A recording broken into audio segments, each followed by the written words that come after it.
Hello everyone, आप सभी का स्वागत है केजीएसआईएएस के इस प्लेटफॉर्म पे। और आज के सेशन में हम लोग डिस्कस करेंगे आईआईपी यानी जो हमारा औद्योगिक उत्पादन सूचकांक है उसके नए सीरीज के बारे में। उसकी नई श्रृंखला आई है, उस श्रृंखला में क्या क्या बदलाव किए गए हैं इसके बारे में हम लोग जानने की कोशिश करेंगे। तो सबसे पहले अगर हम इस श्रृंखला के बारे में बात करें, इस श्रृंखला में जो आधार वर्ष है उसको परिवर्तित किया गया है। पहले इसका आधार वर्ष हुआ करता था 2011-12, जिसको अब परिवर्तित करके कर दिया गया है 2022-23। आपने देखा होगा कि इसके अलावा जो होलसेल प्राइस इंडेक्स है यानी कि थोक मूल्य सूचकांक का भी बेस ईयर चेंज हुआ है। जो जीडीपी का बेस ईयर है उसको भी चेंज किया गया है।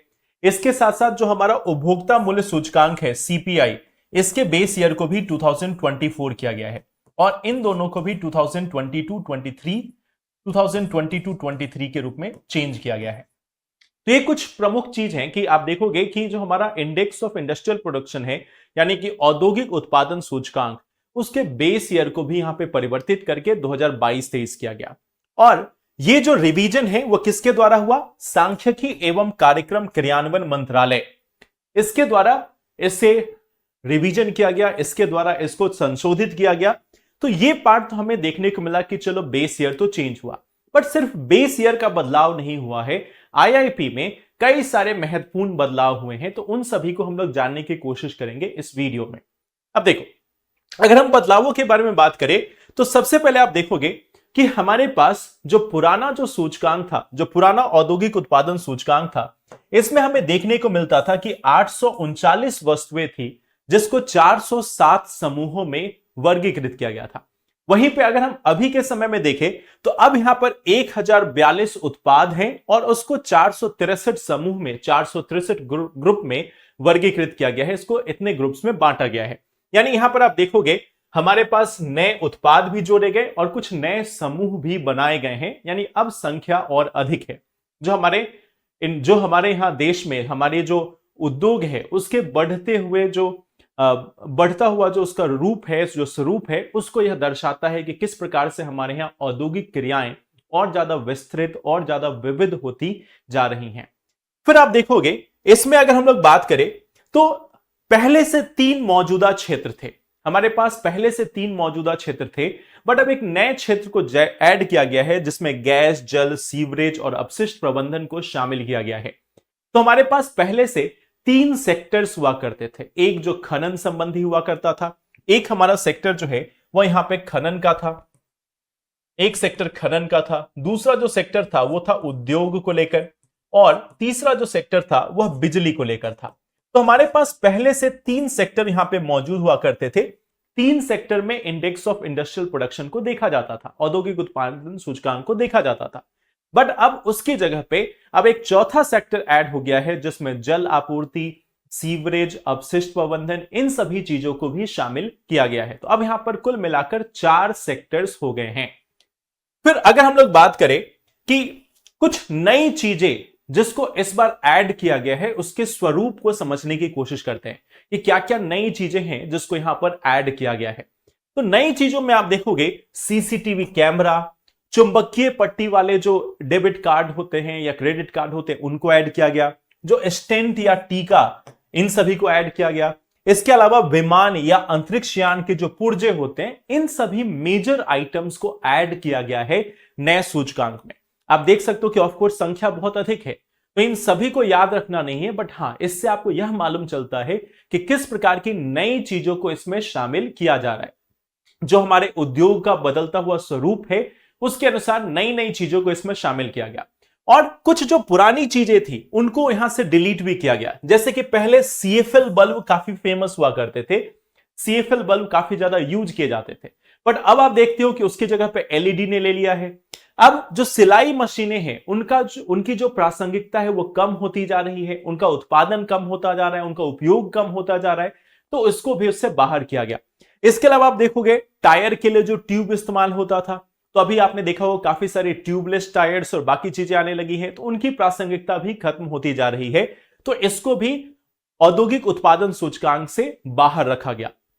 तो कई ऐसे आइटम्स है जिसको डिलीट किया गया और कुछ नए आइटम्स है जिसको इंक्लूड किया गया, जिसको शामिल किया गया है। अब आप देखोगे कि अब हमारे पास एक क्षेत्र है खनन का लेकर, एक है विनिर्माण को लेकर, एक बिजली को लेकर, और जो चौथा क्षेत्र है वह है जल आपूर्ति, सीवरेज और अपशिष्ट प्रबंधन। तो पहले हमारे पास 3 सेक्टर हुआ करते थे, खनन, विनिर्माण और बिजली। खनन, विनिर्माण और बिजली। अब हमारे पास जो है वह है जल आपूर्ति, सीवरेज और अपशिष्ट प्रबंधन। यानी अब 4 सेक्टर्स हैं जिसके तहत आईआईपी को कैलकुलेट किया जा रहा है। तो ये हमारे पास 4 सेक्टर्स ऐड हो गए। फिर आप देखोगे कि अगर हम इसमें बात करते हैं तो अलग अलग जो हमारे क्षेत्र हैं, जैसे कि मान लो खनन क्षेत्र है, उसमें भी सुधार किया गया। सुधार क्या हुआ कि आप देखोगे कि पहले हम सिर्फ मेजर जो मिनरल्स होते थे, जो प्रमुख खनिज होते थे, उन्हीं को शामिल किया जाता था। जो लघु खनिज है उनको शामिल नहीं किया जाता था।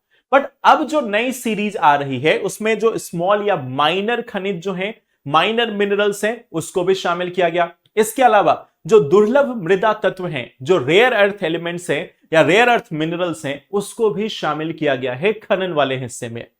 साथ में आप देखोगे कि मान लो हम सिर्फ एक खनन को लार्ज लेवल पर देखें तो हमें उसके अंदर जो अलग अलग कंपोनेंट्स हैं उसके बारे में सही ढंग से जानकारी नहीं मिलेगी। कि चलो खनन का तो हमें मालूम चल रहा है कि चलो खनन में ग्रोथ हो रहा है या डिक्लाइन हो रहा है, बट खनन के किस हिस्से में ग्रोथ है, किस हिस्से में नहीं है, इसको जानने के लिए अब अलग अलग उसमें भी सूचियां बनाई जाएंगी।